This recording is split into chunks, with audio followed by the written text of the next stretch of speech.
case you missed it. Move to the layout. Move to the layout. Go.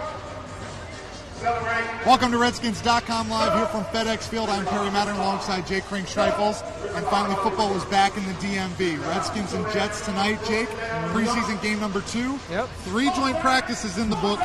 Plenty of drama in those joint practices, and now they get to put it on a national stage, ESPN tonight at 8 o'clock. Especially drama on that first day. It did fizzle out a little bit, but yeah, this is going to be an interesting case study for how joint practices translate into a game. Last time the Redskins had joint practices against the Texans, they didn't play Houston, so there was kind of a let's just get it all out of our systems in those 3 days. They're kind of saving stuff up maybe for this Thursday night game, and I know that a lot of guys have some final licks on their mind, I'm sure, for Thursday night. Well, right, it was never full contact, a lot of thud practices, this week. But, some guys on that first day, we really had all the fighting, said, I'm not really a big fan of the joint practices. I guess we'll kind of see how they feel after tonight.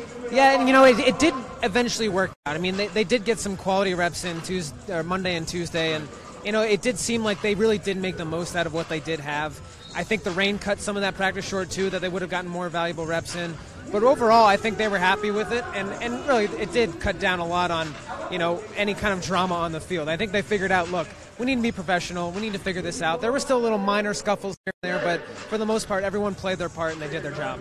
If you're joining us here tonight, wherever you are, drop some questions in for us. We're going to try to get to them as we go along here, 15, 20 minutes on the field, as we'll eventually have some players, work their way out here. And tonight you look at this preseason game against the Jets, Jake, and we've been talking a little bit about who are we going to see. Yeah. It seems a little more definitive on the defensive side of the ball than the offensive side. Yeah, Jay Gruden at his last press conference in Richmond to kind of close out training camp, he said, look, defensively, we're probably going to go with the starters here. And to be fair, there's not many injuries starting-wise on the defense that he has to really be too concerned about. Really, Matt Ioannidis is really the only one. So you want to get a little taste in them, and I know they're itching to go after this week, too. Offensively, it is a little bit more suspect. That's where most of the injuries have been. You look at Jordan Reed, Trent Williams, Morgan Moses, Chris Thompson. Those are your 4 guys that you always are been concerned about the last few weeks. Josh Doxson's been in and out a little bit with a heel issue as well. Exactly. Jay Gruden even talked about that a little bit. He would just like to get to the point where everybody's out there, and it seems like he's a little impatient, and that's more just the coach side. It's not that he thinks these guys should be out there. He knows, especially with the Trents, the Morgans, the Chris Thompsons, the Jordan Reeds, guys all coming back from pretty serious injuries, they're going to want to take their time with them. Right, and so much of the discourse about the Redskins has been, how do they start their seasons? And the last few years under Jay Gruden, it's been rather slow, and so how much does preseason play a part into that? How much do you give reps to your starters in this first couple games? I think those are questions that are really uncertain. Nobody really knows. It's so unscientific right now. And especially with a new regime and with Alex Smith and Paul Richardson, you want to get these guys a little bit adjusted to playing even in this building, even just live experience in front of fans, just to get some kinks out of the way. How much did they give stock into that tonight? It's hard to tell right now. Right, yeah, and first, like you just kind of mentioned, first time in front of the home crowd with new guys like Alex and Paul on ESPN. It's like, I feel like everybody really wants to go, and Alex Smith even mentioned it the other day. He's like, I don't know if I'm going to go, but I sure want to, but he knows that he's the one not making the decisions now. And to be fair, too, we also made the point, if Morgan Moses and Trent Williams aren't ready yet, does Jay Gruden want Alex Smith without complete certainty that he's going to be protected for at least a few drives? And that is a concern. Well, let's look at this matchup with the Jets, and it's hard to say. You don't have numbers for those practices, but I would say, you watch all the practices. I was out there for a good bit of them as well. I thought the Redskins looked pretty good in the practices. Sure, and DJ Swearinger was quick to say that they won Richmond. We dominated it. Yes, that's a little subjective, I'm sure. But, the defense did look really sharp. And I think when you think about those 3 practices, it's hard to say that first day because it was kind of a wash. You look at so many guys and they weren't able to get real live drills in. But individually, it looked like the Redskins on defense had a lot of guys stepping up and making plays, a lot of the undrafted guys, even cornerbacks. We talked about them before, Danny Johnson and Anthony Texado. Well, that's your storyline this week, right? A little bit of a surprise. The Redskins released Orlando Scandrick in the middle of the week, and really, Jay Gruden wasn't really interested in talking about Orlando Scandrick much, said didn't have anything to do with Orlando's play. It was about the young guys, and now those guys are going to get a shot. Seems like the Redskins are pretty confident in Quentin Dunbar on the outside, Fabian Moreau in the slot, and these younger guys Johnson, Ray Anthony Tessada. So could be these guys are going to get a lot of chances against it has a ripple effect on everybody. And when you think about Fabian Moreau, a lot of it is, look, we just need to get him reps, because if you're going to have Orlando in there, it's just going to be taking away from him developing his own game. And I think they realize that Fabian was their guy, and they want to make sure he's ready to go. So I would imagine Fabian's going to get some good looks tonight at the slot position, just to get some more game reps too. So in that sense, Quentin Dunbar, even another guy. And Jay even mentioned that Fabian, he doesn't think Fabian's there yet. He thinks he's on the right as a slot guy, not totally there yet. Obviously, that's a big hole. Kendall Fuller played that role very well last year. It was good for the Redskins. But, yeah, certainly if you're the cornerbacks, you have to be pretty confident that the coach is willing to street. Yeah, Josh goes, well, I guess I'm the veteran again, and right. It is true. I mean, this is the guy in his 30s now, and you look at this team, I think you've got to think about the fact that they kind of are banking on a lot of these guys that don't really have much game experience between them at all besides Josh. So they're really going to rely on, I think, DJ Swearinger to kind of set them, align them, figure out where they need to be. But a lot of these guys have started to figure out where their role is on this team throughout 3 weeks of training camp. All right, let's step away here and get out the field. Guys taking the field for the first time. And the Redskins, as we actually take a look at Randy Jordan among others, and here come the guys, Greg Stroman, Capri Bibbs, Trey Quinn. And these are a lot of the special teams guys that will do some return stuff today. And Greg Stroman, let's keep talking about the cornerbacks. I mentioned Johnson and Tejada, and leaving Greg Stroman out of it. That's not really fair. Stroman, great game last week against New England, had a big punt return as well. Yeah, and he's looked good in practices against the Jets. Was one of the few guys to actually have an interception against Sam Darnold. And the funny thing about that is, Josh Norman got really a lot of comments about his own comments on Sam Darnold at the end of camp, really praising him, looking at very deceptive. Josh. We'll see how he does against what is potentially the first-team Redskins defense. But yeah, you got to credit Greg for playing well against. I mean, the reps that were against Sam, and it's on those one-on-one drills. They really do favor those wide receivers. So when you're a cornerback and you're making plays on one-on-ones, even 7-on-7s, you're obviously doing something right. You're anticipating well, and you're making the right technique, coverage, and scheme, and everything regarding to that. So I think that's a good sign for Greg to keep progressing in his game. Our first question comes from our old friend Billy Nerney. Oh, really? Following along from New York. Hi, Billy. Hair on point as always, Jake. Giving you a little shout-out. Who should we expect to see get some more reps as guys out of the lineup? Well, I mean, look, last few practices, it really was Capri Bibbs and Byron Marshall getting a lot of the reps in the backfield. And to be fair, I think it would be nice to see a little bit more of Martez Carter. He did get more of the third-string unit reps on Monday and Tuesday, and he didn't really get a lot of time in New England. And it's hard right now. I think the Redskins are playing an injury game where, look, we've already suffered one injury with Darius Geis. I think for the most part, we just really want to make sure that we're doing the best we can to keep these guys active and game ready, but also not really exerting too much before the season starts. I think Martez Carter is a good opportunity to really give him a lot of carries, give him a lot of reps, and see what he can do on the open. But I do think a lot of Capri Bibbs and Byron Marshall. Yeah, how about Capri Bibbs? I'm Byron Marshall. Byron's a big touchdown catch last week. Capri Bibbs had the longest run of the night for the Redskins there in the second half. And you think about those two, that seems to be more of a marquee battle at the running back position now. You think Rob Kelly and Samaje Perine are on the team. Chris Thompson, obviously, in that fourth spot. A lot of talk around Chris Thompson's backup, and those two are certainly the first two you think of. A lot of really incredible articles today even surfacing about Capri Bibbs, and if you get a chance to look at them, I highly recommend it. He has a really unique story. Growing up in Chicago, had 22 people he was living with, kids, cousins, brothers and sisters, in a 3-bedroom house in Chicago. There's a lot of gun violence, obviously. Really had to make ends meet with his family and his mom kind of providing for them, and really an inspiring story that what he's been able to do throughout his 3 years in the NFL. And so he's trying to latch on here with the Redskins, trying to make every impression count. There's a good tidbit in John Keim's ESPN article today about the fact that he made a little mistake, pass protection in the backfield, and he comes out and just really upset with himself, tells Randy Jordan, running backs coach, hey, look, put me back in. I need to go back in and redeem myself. He goes back in and makes a nice play out of the backfield. He's just got that edge to him where he needs to make a play as soon as anything wrong happens, and that's just the way he's built. So for you, thinking about last week at New England, who's a guy that stood out and has a chance to continue to make a name for himself here tonight?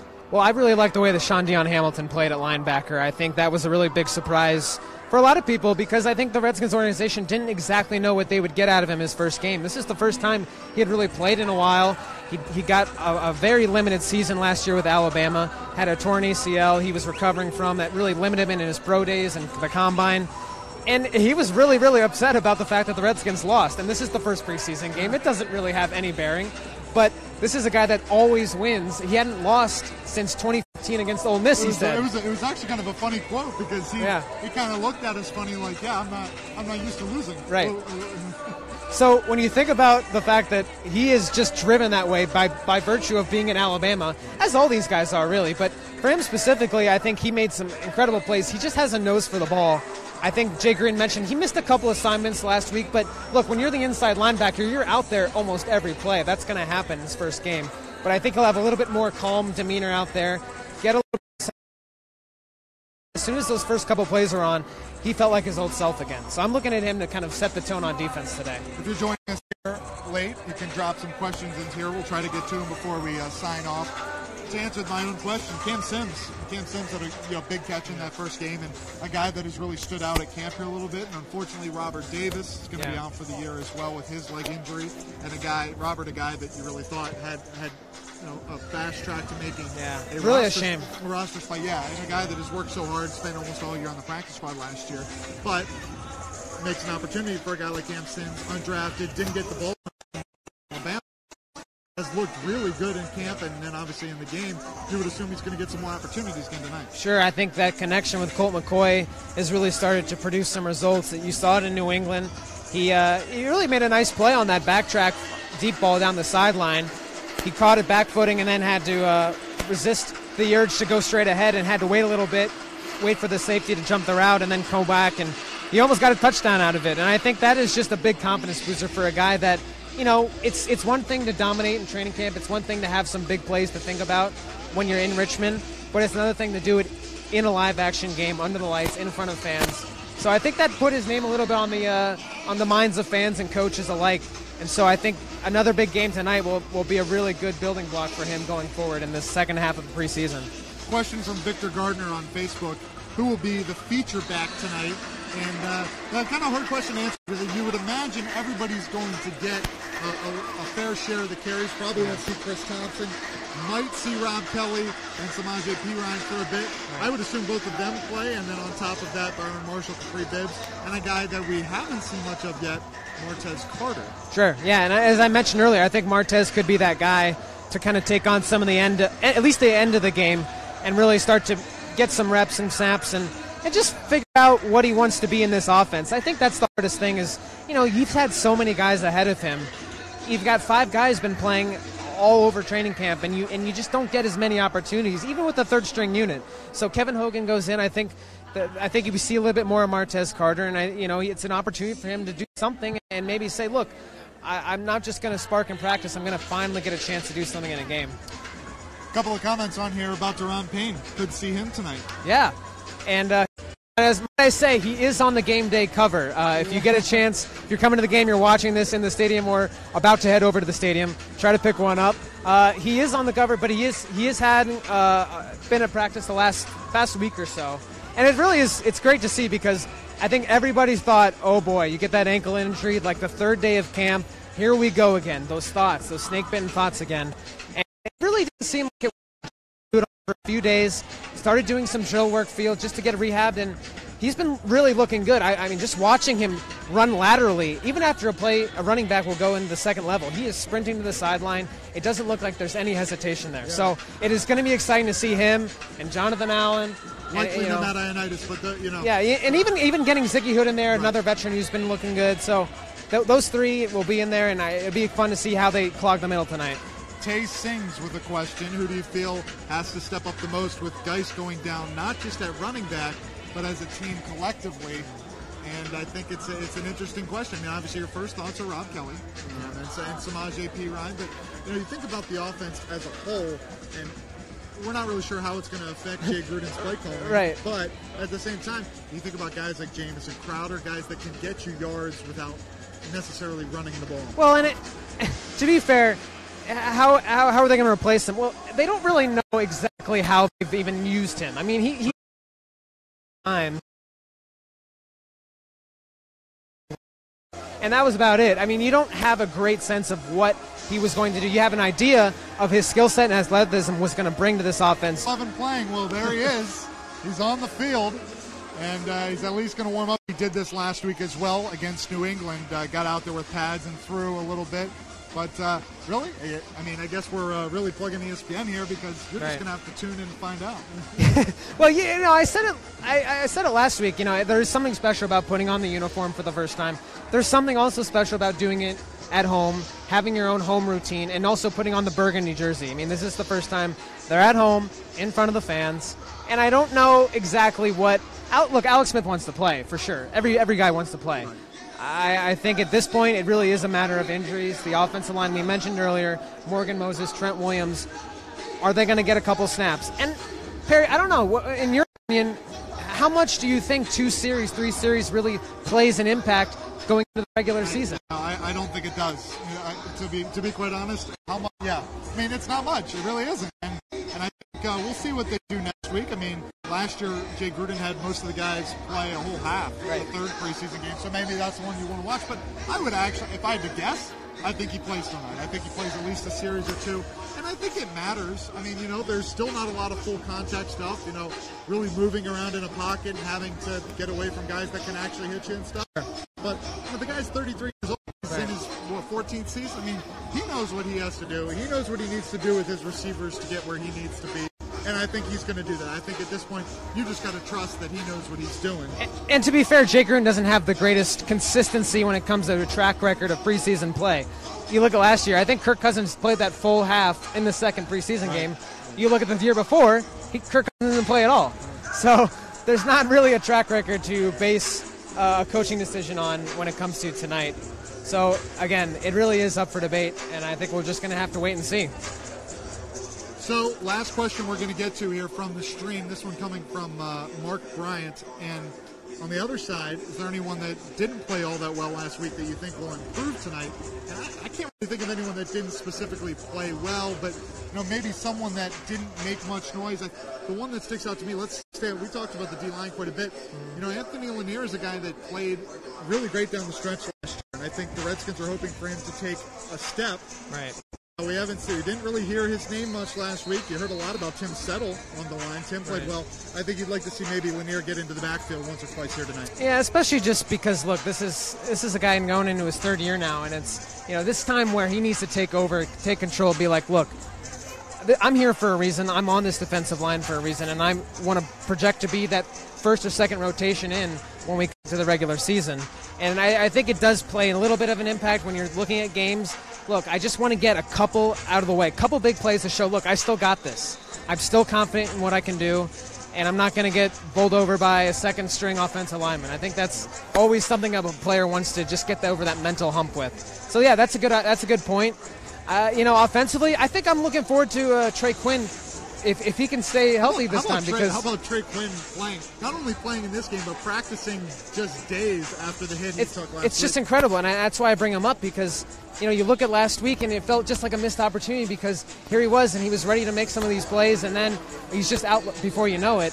And really, again, luckily it was nothing too severe at all. And he's practicing, and I'm watching him the last day of practice. He is all over the field. He's making touchdown grabs. I think he had 3 touchdowns in that last practice. So I think his confidence is really coming back. He got over the injury bug a little bit, and now he's ready to come back and show out these fans what he brings as a relevant player. Well, we thank you for joining us here at Redskins.com Live. We're going to sign off here for now. Why don't you check out the game tonight? Redskins and Jets on national television, ESPN, 8 o'clock kickoff for Jake Kring-Schreifels. I'm Perry Mattern. We'll see you next time.